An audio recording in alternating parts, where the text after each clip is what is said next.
Facebook. Thanks for tuning in to another episode of Morning Mashups with your boy Sam Khorramian, the 90. Today we're going to talk about different thoughts and ideas to help us list more property. This conversation, really a lot of it, maybe not all of it, but a lot of it applies to all aspects of the business. Even if you're not an agent, I think this applies to really any sales organization. But in the real estate business, we already know that the easiest scale and the best opportunity for the biggest amount or biggest business you can have, you really have to focus on doing more listings than buyers for several different reasons. We're not going to get into that today, but the thoughts that we have written out for today are things that you've probably heard before, but if implemented into your business and you focus on just a few of these 10, I think that you can find yourself doing more listings the second half of the year. So, the first thing I wrote down, and this applies to all parts of your business, is to increase your minimum standard of conversion. Increase your minimum standard of conversions.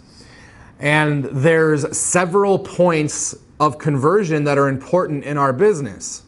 One is, what's your call to appointment conversion ratio? How many calls does it take before you get an appointment? What's your appointment to listing taken ratio? And what's your listing taken to listing sold ratio? This would apply also to buyers, right? So it doesn't matter if it's a listing or a buy side. What is your contact to appointment? If you're buying leads, you definitely want to know what's my lead to appointment and to close, so that you can end up knowing what's your overall cost of money per closed contract. All of these things matter. So in our business, the standard closing ratio on a listing appointment is 20%. A good agent should be doing 80, 90%. If you simply go from 20% to 80%, even though that's not a simple process, if you can do that, you have 4x'd your business without doing any more work. You're already at the appointment, you're already making the presentation, you've already done the hard part to get in the house, and now instead of taking 2 out of 10, you take 8 out of 10. You've literally done no more work, you haven't spent any more time, but you've 4x'd your business. You have to remember, in the listing scenario, if they've set an appointment with you, 80 to 90% of those people actually need to sell. It's not a convenience thing, right? So knowing that 80, 90% need to sell gives you the ability to put yourself in the place where you get more focused on conversion and less focused about being liked or taking the easy approach.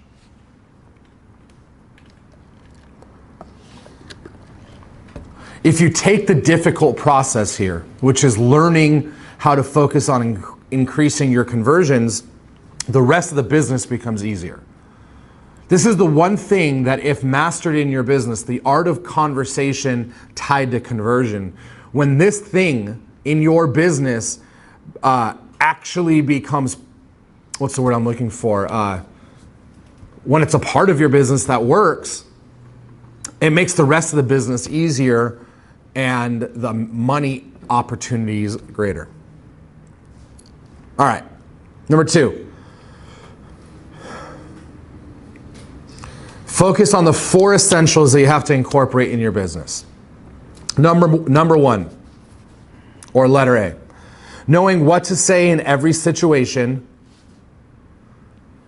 so you can eliminate feeling off guard. This business becomes so much easier when you know what to say in every scenario. Because what happens is you get less fears and less emotions about doing what you're supposed to do. A part of the reason that agents don't follow up as much as they do, don't convert as well as they should, don't call all these things a big part of that, probably the biggest part of that, is the sense of insecurity, the sense of uncomfortableness, the sense of fearfulness because they don't know what to say.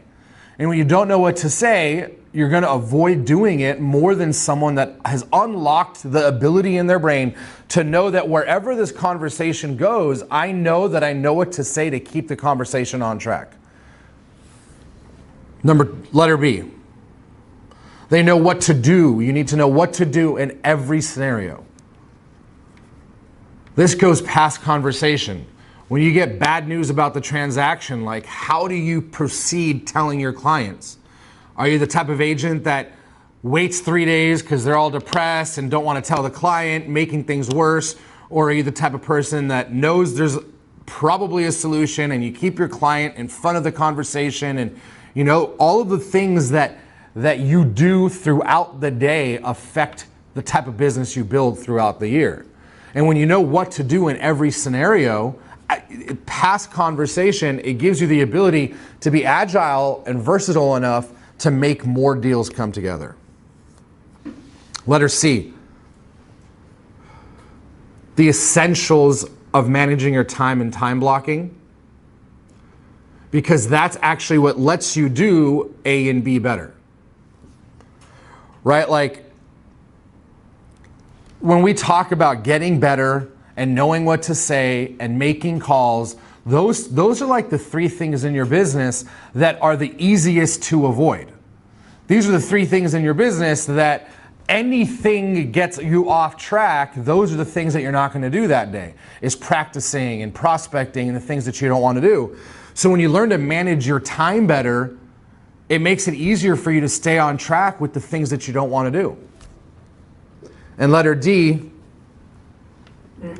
seems simple, but it's real. You have to understand the essentials of managing a big business. Because as you start to get good at A, B, and C, and the results which you want end up showing up, which is more listings, more deals, more everything, a big part of your growth at that point is going to be learning how to manage all of that. Mentally, time-wise, people-wise.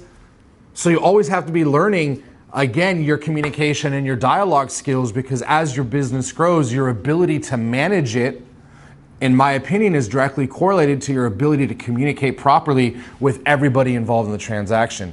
Be it a teammate, be it escrow, be it your transaction coordinator, your clients.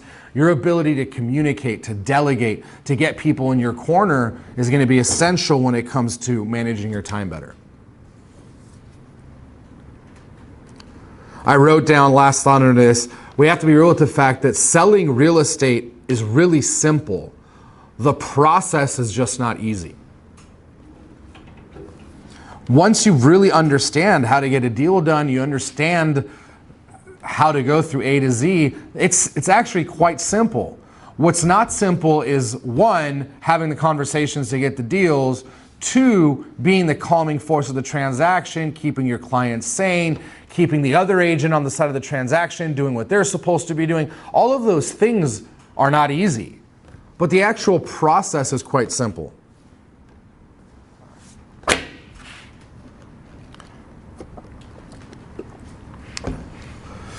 Number 4, growing your business or selling a lot of listings in high volume starts and ends with common sense. I think that's something that you can look at on the surface and say, well, of course it does.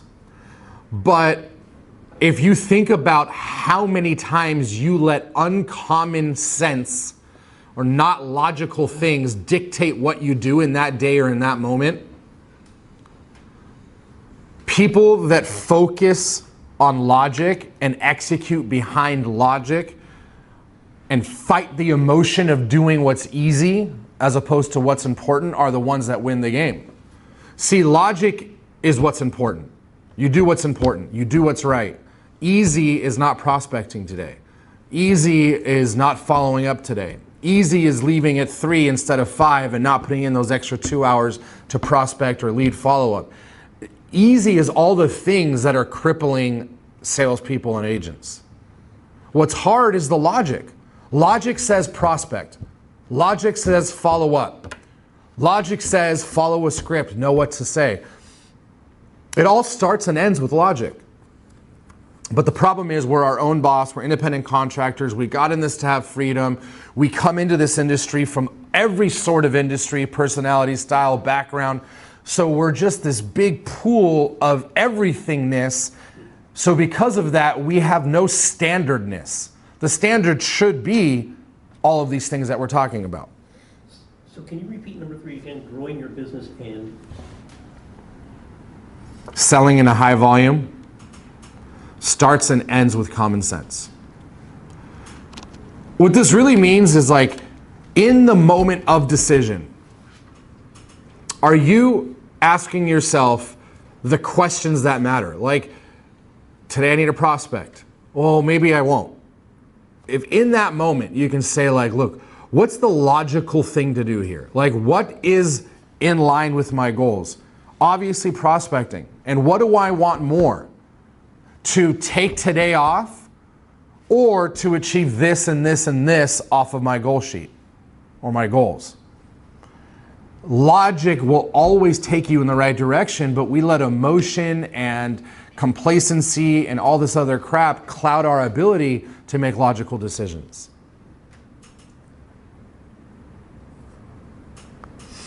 Number 5. Have to remember that we're always in the people, communication, and image business. We're always in the people, communication, and image business.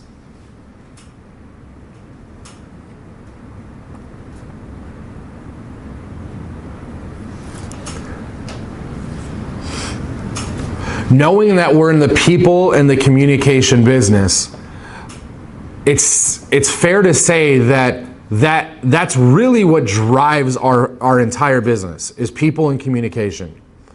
And if that's the case, wouldn't it be logical to spend more time, doesn't matter how much you're spending now, but spend more time learning how to be more versatile with people and communicate more effectively? Since that is the business,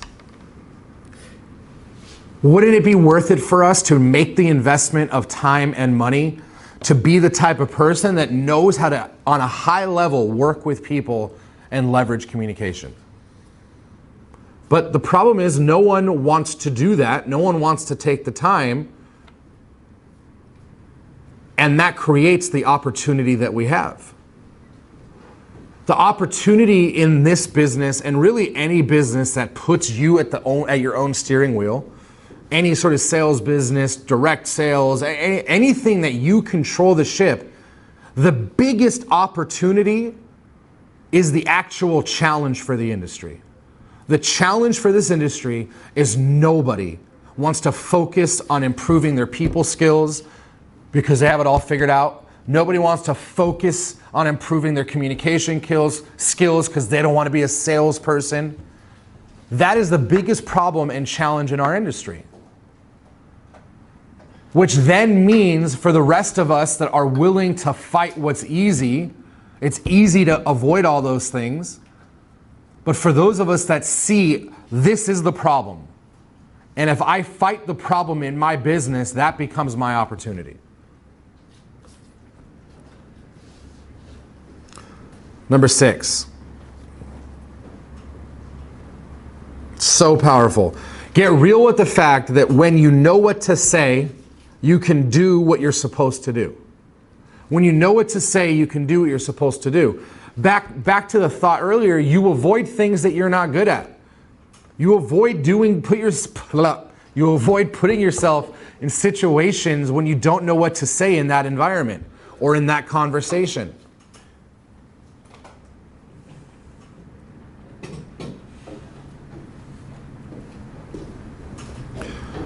I wrote down, what are the chances that you can do 1 to 2 presentations a day, or go on 1 to 2 presentations a day if you don't even have a real strong presentation?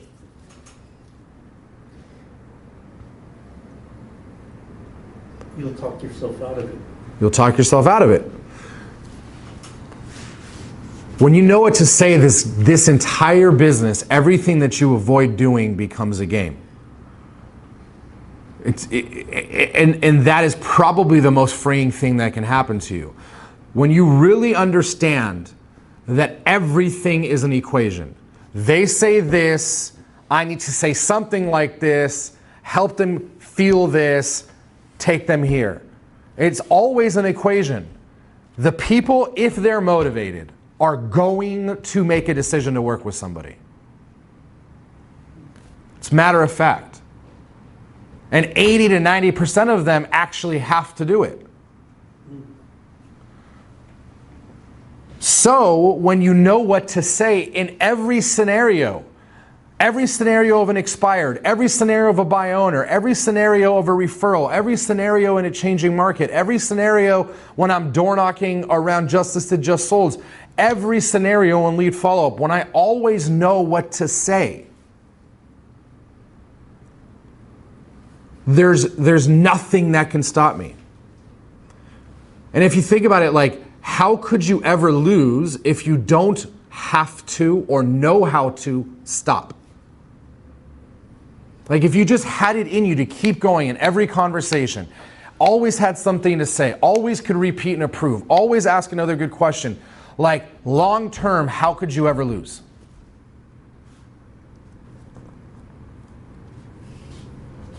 Six. If you really want to grow your business at a high level, you have to embrace rejection and embarrassment as a vital part of the process. You have to embrace it. If you could just reprogram your brain, let's be real with the fact that everything we do is driven by pain or gain. Everything. All of your decisions in life are driven by pain or gain. You do something because you want to avoid pain or you want to gain something. So when it comes to prospecting, we don't do it because we are staying away from what? The pain that we've associated to it. For most people, prospecting equals pain. The moment you turn this into a game, you know what to say in every scenario, you get comfortable with rejection and embarrassment. You don't tie prospecting to pain anymore. It quickly starts to transform into gain. You get motivated to do it. Right now, a lot of us are motivated for the end result, but hate the process. Imagine being motivated about the process as well as the end result. Right? Like, let's be real, practicing basketball is a lot more fun than practicing your scripts and role playing, right? Like, and again, that's the challenge. Like, for someone that likes to play ball, practicing playing ball is still at some level playing ball. Why? Because for them, it's playing ball. It's a game. For you, prospecting is a chore. It's something you don't like doing. The moment you turn that into a game, the practice, the execution, the prospecting, the rejection, the embarrassment, the no's, all of that are part of the game, which then in turn helps you embrace it and do it more. You don't avoid it because you do avoid it because you've attached painful association to prospecting. Justifiably so. The moment you understand what to say, what to do, where to go, how to repeat, how to approve, how to have conversations, deal with objections, deal with rejection and embarrassment, handle the no's. The moment you understand all that stuff, this no longer is something you avoid doing and tied to painful feelings. In turn, it becomes something that you get excited to do.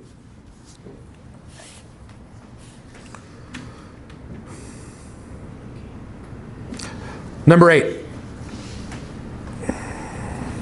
The quicker I eliminate crazy options in my business is the sooner I'll have the ability to do more deals. For all of us, we have some sort of crazy options, magic pills, or crazy options of not executing, crazy options of giving yourself 4-hour work days. All of us are giving ourselves crazy options in some respect or the other. Crazy option of not following a script. Crazy option of working 3 days a week. Crazy option of not putting yourself in sales environments, or spending all your money on lead gen but no lead follow-up.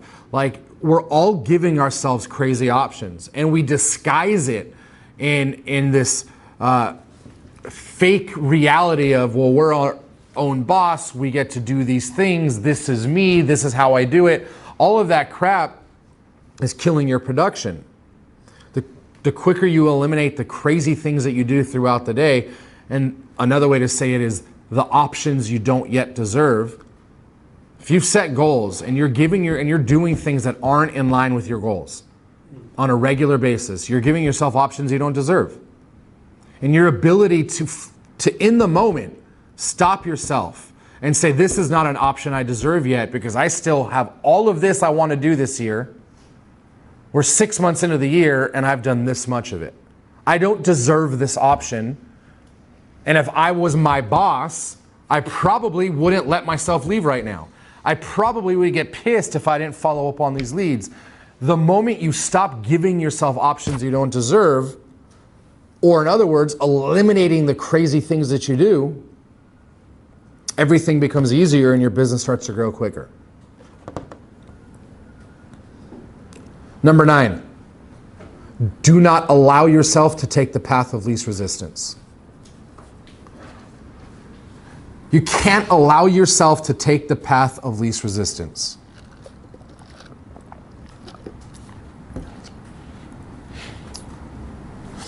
I look at it very simple. Do what's easy, live a hard life. Do what's hard and live an easy life. It's easy to not do all the things that we're talking about. It's easy to not go to Mike Ferry's Superstar Retreat. It's easy to not practice. It's easy to not use your script. It's easy to not make calls to strangers. It's easy to do all of those things. But you give yourself the easy options, it's hard to pay the bills. It's hard to afford vacation. It's hard to do what you want to do. But the moment you do what's hard, prospecting, practicing, following your scripts, learning, hiring coaches, going to masterminds, when you do what's hard, it becomes easy to do everything else. It becomes easy to make appointments. It becomes easy to go on vacation. It becomes easy to upgrade your life. It becomes easy to buy investment property. All of these things become easier when you do what's hard, which means you have to consistently fight doing the path of least resistance. Number 10.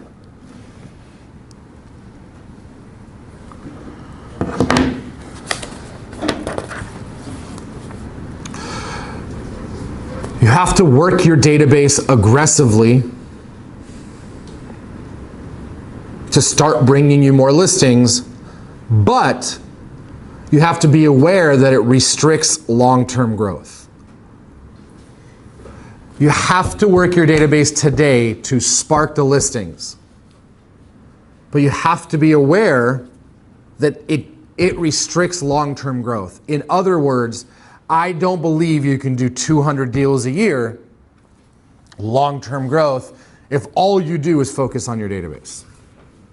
You're going to have to, at some level, incorporate different entry points into your business, be it expireds or just listed, just solds, or whatever. Maybe it's buying leads. Working your database is powerful and important, and it's a great way to get more listings out the chute. But it can't be the only thing you focus on. I wrote down underneath that, in my opinion, the easiest way to get your database to return the numbers you want is to touch them 36 times a year. You have to touch them 36 times a year. And it doesn't mean you have to be talking real estate.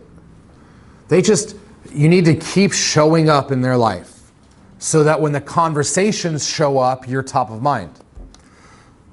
I believe that a good approach for the average agent, because we have to be real with the fact that some people are just better people than other people. right? So I think that better people can have better conversions with people than people that aren't that great at being people, right? So if we were to average it all up, I think a really good approach amongst all the average of the agents, meaning you don't have to be a people, is 10%. If you touch them 36 times a year. So if I have 200 people in my database, touching them 36 times a year, I believe I can get 10% of that total number to turn into deals, which would be 20 deals against 200 people.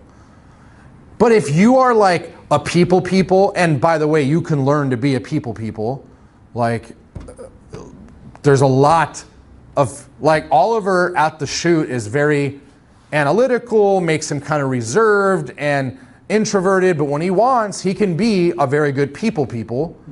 But naturally, he's like, I don't want to say he's not a people, but he's not a proactively people, right? So like you can manufacture this. My point is, the average person can get 10%. And if you have 200-300 people in your database, touching them 36 times a year, that should be 20 to 30 deals a year. If you're really damn good at it, it should be 40 to 60 deals a year.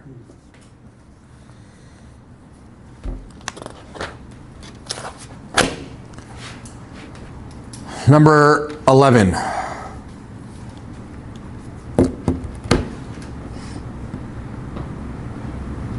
Be real with the fact that there's only 4 ways to get a lot of listings. Number 1 is by advertising and branding, which will work. But if your game is advertising and branding, then one would argue that should be part of what you focus on throughout the weeks. Like you got to be testing your campaigns. You have to be checking your results, knowing your numbers. Most, especially agents, most agents will take a campaign live and let it run for 2 months and not even pay attention to the numbers, not pay attention to their, they won't test or tweak a single thing in the ad, but yet they consider themselves to be in the branding and marketing business to grow their business. My point with these is if you think that you're going to use advertising and branding, play the damn game the right way. Number 2, leveraging technology and social media.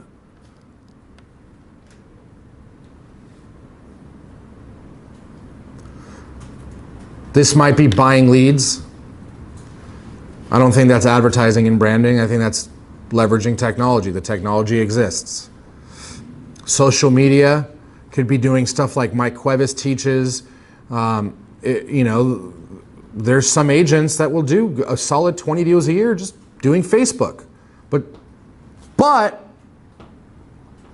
the chances of them going from 20 to 60 on just that are probably pretty slim to none on straight organic Facebookness.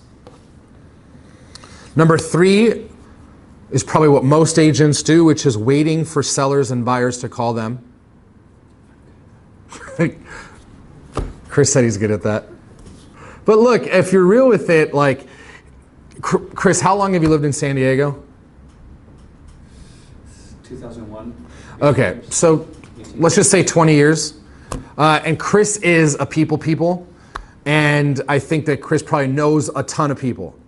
So I say this respectfully, like, Chris can, on accident, probably do 15 deals a year, just tripping over it because he's a people. He's been here for 20 years. He's very social. Like, on accident, the guy can do 150 grand, 15 deals, whatever. Like, so when we say wait for it, that's the real thing. Like, you could, especially in San Diego, you can be the type of person that waits for it and makes 100 or 200 grand. That's what happened last year. And Chris will tell you, the chances of him waiting for it and going to 400 grand are a virtual impossibility. So if you're going to be the type of person that just wants to play the wait for it game and that actually works for you in your life, like if Chris moved to Michigan today, he'd probably do nothing for deals for the first few deals because he probably doesn't know anybody there or whatever it may be. Like, so you can even be a people and all that stuff, but if a piece of the equation is missing, like you just moved to the area, it's going to be pretty hard to do any business. But number 3 is you can wait for people to call you. And then number 4 is going out and finding business every day, which is what I'm a big advocate of. Honestly, outside of just waiting for it, because that's not a practical, like, instructable thing, all 3 of these are things that you should be, in my opinion, doing in your life. Like, if you're not proactively going out and finding conversations, you're losing it, because to me, that makes every other conversation easier. If you're not advertising and trying to build a brand, you're missing an opportunity. If you're not leveraging technology and social media at some level, you're missing an opportunity. But if you're the type of person, like I met with an agent last week, that legit all this person wanted to do was leverage organic Facebook and social media to grow their business. That's all they were willing to do. And they'll probably just do their 6 deals a year and that's it. But you can't expect to do just one of these things, maybe except for going out and finding it and growing a big business or a big profitable business. Number 12.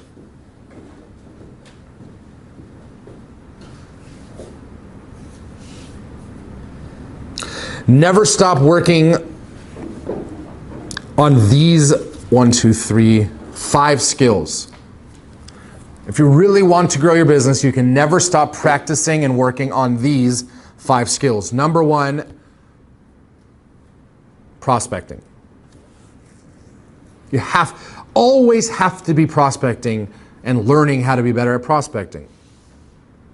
Like, if athletes that are getting paid $7 million a year to play ball are practicing every day, what's your excuse, right? You just got to do it. Any way, I would challenge anybody on this debate. Any way you justify the logic in your brain to not practice is pure unlogical. Like, I don't care if you're Xandra and you're doing, last month they did what, 23 deals? Like, I don't care. Like, you can be better. Why didn't you close 30? Carrie Scholl closed 100 last month. Like, why didn't you close 100? Right? A big part of that is your skill, your people skills, your communication skills. So number 1, prospecting. Number 2, your aggressive lead follow-up skills.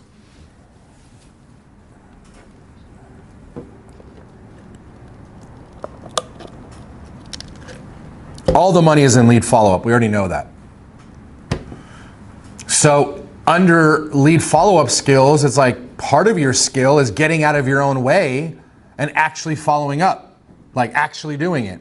And I don't mean that like actually do it like you're lazy. I mean actually do it like because you're not doing it because you're worried that you might piss them off or that you're being too aggressive or you want to be liked too much. Like, you have to be aggressive with your lead follow-up. You have to be willing to do it. And you have to be stronger at what to say in your lead follow-up. Number 3, you have to practice strong pre-qualifying skills. Strong pre-qualifying skills. I'm working with an agent right now on a large listing, and the listing appointment's tomorrow. And one of the things that we've been doing for the past 3 days is having him consistently pre-qualify the sellers for the past 3 days. Every day we're calling and asking more questions so that he could have more intel, so that he could be pre-qualifying and knowing more of where their head's at, how motivated they are, so when the appointment happens, he's way more prepared. And yesterday in the free pre-qualifying process, this property still hasn't sold, huge price point, hasn't sold in a long time. The seller, he found out yesterday, is actually thinking about raising the list price.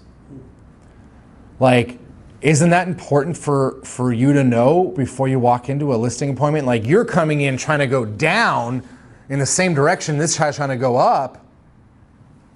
Like, you have to be pre-qualifying to, 1, know if you even want to go on the appointment, if it's a real deal, and then 2, you get to know more intel and find the objections before you go. And you can even do things like, to the list price, and this is what Mike Ferry teaches. So Tom, when we spoke last, you said you wanted to sell your home for around $500,000. Is that right? That's right. And what number do you absolutely have to have? 500,000. 500,000. Fine. But he might say 480. And before I even walked into the listing appointment, I've already gotten a $20,000 listing reduction by just going through the process before I show up to the house. And now I know he's at 500, and let's say I want to be at 480 or 470, like now I can formulate the conversation for that $30,000 difference, as opposed to being shot off guard that he wants to be at 500 when I think it's worth 470. Pre-qualifying makes everything easier. Number 4, practicing a great presentation. It's showtime. Your presentation is showtime. Everything that happens, the events, the practice, the role play, the prospecting, the hours and hours and hours you put in to showing up to a presentation mean nothing if that presentation doesn't go the way you want. That is showtime. Nobody sees what the Lakers did Monday through Friday. They saw the 4 quarters that they played on TV. It's showtime. That's where you win the game. If you're not really putting on a great presentation, even worse, if you don't walk in with this desire to make them give you a standing ovation, like imagine getting a standing ovation after a listing presentation. That should be your damn goal, right? Like, could you imagine a speaker like walking on stage, hoping to not make a great presentation? Just go up there and talk, and you've seen it. Some people just go up to talk, and some people go up to make a great presentation. You can very easily remember both of those at a prior event you've probably been to. You have to increase your presentation skills. One thing I'll say about presentation, a good presentation sparks what in the client? A lot of things. Confidence, comfort, yes, all of these logical things. What about in the background that we really don't think about and is the driving force? It sparks emotion. A good presentation sparks emotion, and emotion gets people to take action, right?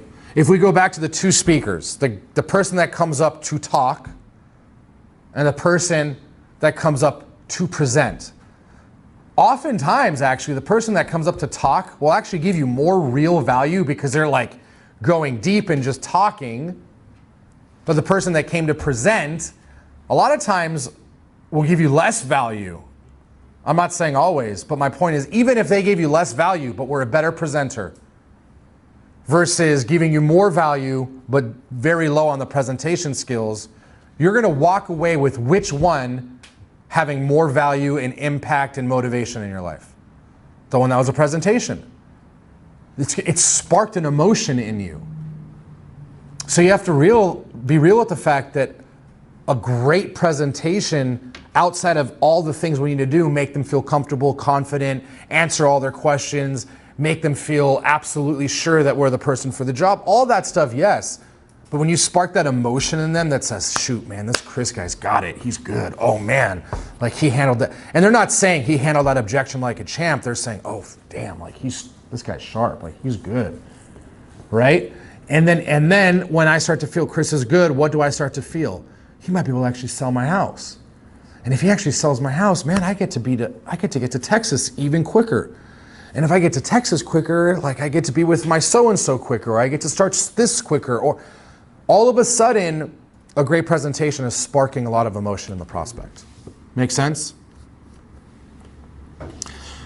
Last, and arguably most importantly, the skill of handling objections. And another word that I can't read, I wrote down. Handling objections. And probably rejection or something. But handling objections. You know, I say this a lot. This might be the most important thing in your business, but for reals, handling objections might be the most important thing in your business, because all good appointments are on the back side of good objections. It's the actual natural process of setting a good appointment. It's what people want to go through. People as in the prospects. The opportunity is it's what agents don't want to go through. It's a challenge for 95% of agents, the objection handling process. Be the 5% that know how to handle every objection with a style and with a smile about you that make people want to work with you. It's really freaking simple. It's just not easy. And it's not easy because you're actually gonna have to practice your face off. But like, man, you've met the person that's just like, they can just flow with it. And and you know, any objection, anything handled with style and a smile. And that makes everything else easier. Everything else in your life becomes easier when you know how to handle objections. And like, look, when you learn how to handle objections, you get to handle them with your kids. You get to handle them with your spouse. You get to handle them in social scenarios. When you learn how to handle objections properly, you have learned how to get them, everybody, in all individual categories of your life in your corner. And if you really think about it, aren't we at its core, isn't life about getting people in your corner and creating your own community and creating your own opportunity? And all these things are about getting people in your corner. Your ability to hear someone's concern, discomfort, challenge, opinion, and not have to be right or strong or anything, but deliver to them what they want to hear is what helps you build friendships. It's what helps you do deals. It's what helps you get into opportunities and open doors. All of this is about, at its core, handling someone's objection. Do I like you? Do I not like you? Do I want to work with you? Do I not want to work with you? Do you understand me? Do you not understand me? Are you in my corner? Like, all of this stuff at some level is objections. Any questions about that? Cool. Number 13, so true, but so hard to understand until it happens. You only have to be a little bit better than your competition. I think that if we were to take, there's two chunks of agents, let's say the 90% and the 10%. I think the 90% think the 10% are like 400, 500, 600 times better than them. I bet you they're like 10, 15% better than them. The 10%'s 15% better than the 90%. You don't have to be 2, 3, 4, 500% better. You have to be a little bit better than either person on either side of you. And think about this. I mean, actually look at this. In your next, I'm in a real estate environment. And in conversations, in passing, I want you to look at person on either side of you and ask yourself, man, is it really that hard to only be 10% better than this person and this person and this person? And you'll realize, I'm not talking shit about other people, that it's not hard to be 10% better. And if I could just be 10% better than everybody I meet, I'm way ahead of everybody. That's the difference between the 10% and the 90%. I just said a lot of percentages, and I know that I probably lost everybody. So, percent. 14. High percentage of you probably. High percentage of you guys probably lost me. Probably 10%. Yeah, probably 10%. Well, 60% of the time it works every time. So, 14. You have to be willing to change your sales behavior. You have to be willing to change your sales behavior. You know, last week we were talking to Tom, like, Tom's biggest challenge, his biggest behavior issue in his business is he's too damn nice and he likes to be liked. And that causes him to not maybe be a little more aggressive than he should. Right? And I'm not talking shit. Like, everybody wants to be liked and everybody wants to like, not everybody wants to like people, but what a great, like, one of the best characteristics to have in life is to be easy to be liked and to want people to have a liking feeling towards you, to like you. Like, but like one of the best things can also be the biggest cripple in your business, because you're letting who you are affect your sales behavior, as opposed to changing your sales behavior to help you be who you want to be. I have aggressively begun, as of last week, changing that behavior. Good. Primarily in my door knocking. My door knocking is now taking half hour to 45 minutes longer to knock 100 doors than it used to. That's a great sign. That means you're trying harder. And plus, I'm asking a lot more questions. I'm engaging instead of just nobody answered, move on. You know? So can I give you a thought that is probably what's going to happen next for you? So what Tom is saying is, now when he's door knocking, it's taking him longer to hit the same amount of doors because he's asking more questions, because he's being more aggressive in his follow-up and his conversations. All perfect. At some point right now, what's going to happen is you're going to be focusing so much on being aggressive that it's going to change your face into like almost like an oh shit face, if that makes sense. Do you know what I mean? Like you're kind of going to, so like be aware of that and remind yourself that like right now, when you start being more aggressive for the next few months, you're practicing on these people. So don't expect it to immediately change for the best. Be real with that fact. For the next few months, you're going to be taking craps on people's lawns, like as you're trying to like get through this, right? It's real, because as soon as your brain is searching for what to say and steps out of being present, you forget about what your face does, and you forget about your body language and your reactions and your tone. So like, be real with the fact that one, you have to be present and keep bringing it back in. But two, for the next couple months, just practice on these people, get your tone and your presentation down. And I bet you this time next year, you'll be converting at a much higher volume. So good job. Just changing the mindset. Yes. This Saturday, I decided to do an open house in one of the neighborhoods that I door knock, one of my biggest neighborhoods. And what I did is, when I went through my database, in 2 hours before the open house, I went through my database and texted everybody or called them and said, hey, I'm having an open house today at such and such street.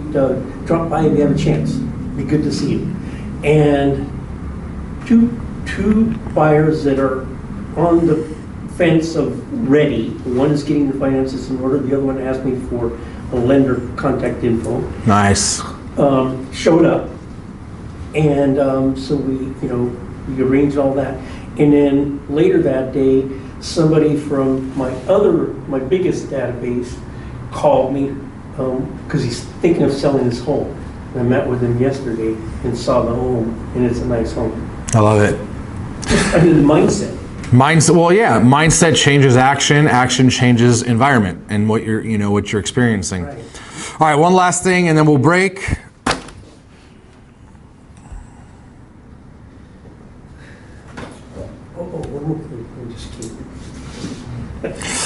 Oh man, I don't know, there's too much. I'm just gonna pick one and then we'll break. Last thing I have for you is be real with the fact that when the seller is questioning your price, they don't believe you know what you're doing. Because if they knew that you were a badass, they would want you to list their home at the right price.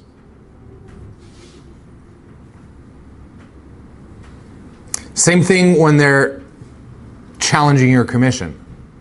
If they're challenging your commission, it's because you haven't given them enough value. Like, I don't walk into the Ritz-Carlton and be like, yo, I know it's $900, but like, why don't you give it to me for $5? Like, you don't do that when you know that there's value. Well, I guess you don't do that at a Holiday Inn, so probably not a good example. But my point is, when you're a badass and you make a strong presentation, you effectively like calmed their desire to fight you on commission and fight you on price, because they want you to list the home, right? The moment they want it and they get emotional, it makes everything else easier. All right, thanks for tuning in to another episode of Morning Mashups. Sorry, my brain is a little slow. Do me a solid and hit the like button, comments, share it with someone, subscribe to the channel. See you later. Bye-bye.